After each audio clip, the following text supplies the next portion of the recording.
Sweet iOS sound. This is my iOS sound.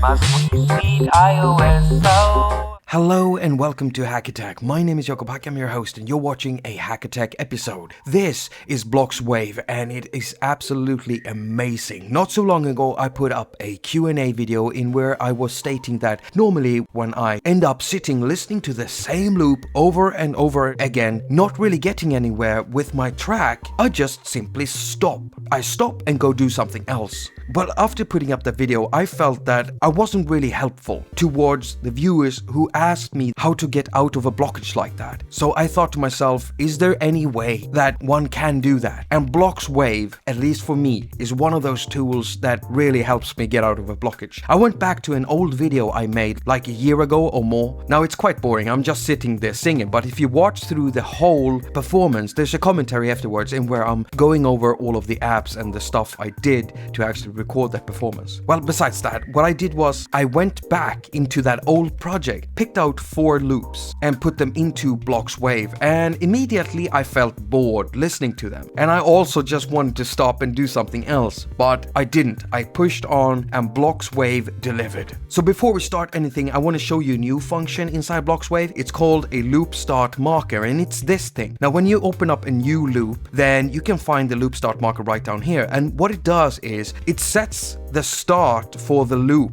You simply put your finger on it, tap, hold, drag it to where you want it. Now, if I put it here, then the loop will always start from this position when I press play. This allows you to offset stuff and make some cool things. This is really useful because when I sampled this vocal sample, I realized after importing it that it started at the wrong place in the beat.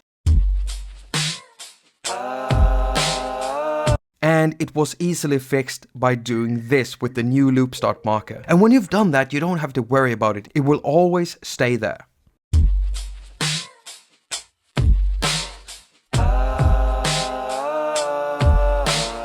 And what I did next was I loaded up 2 loops from Blocs Wave. So the drums are from Blocs Wave and the bass is from Blocs Wave. And then I used the new slicer function, which is awesome and very, very neat. And I used it to record my own slicing pattern. Before I did this, I thought that my project was boring. And after doing what I'm about to do, I don't find it boring anymore. This is my iOS sound. My sweet, sweet iOS sound.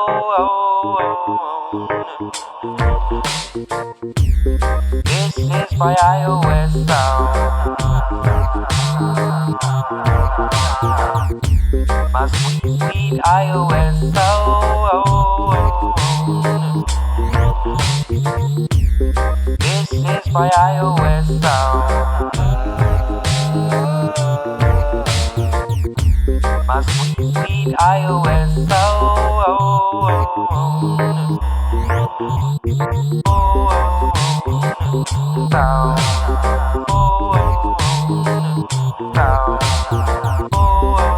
So you see how easy it is to change your stuff, and it's thanks to the way that Blocs Wave works. I'm starting to like my project again. I really recommend Blocs Wave. It's a great looper and it's so inspiring to work with. The neat thing is that the bass and the loops are originally completely different keys, but Blocs Wave's got a really nice pitching mode and time stretching mode. Since it's built around that, I would expect it to be good, and it is. So for all of those of you wondering what can I do when I hit a wall with my song, how can I take my loops and expand on them and get new ideas, use Blocs Wave. I'll put a link down in the description. Thank you so much for watching. All comments and ratings are very much appreciated. I've also got a Patreon page if you're interested in supporting me in that way. You can see the address right here and you can also find it down in the description. As usual, I wish you a very productive week. Now go finger your loops and have a lot of fun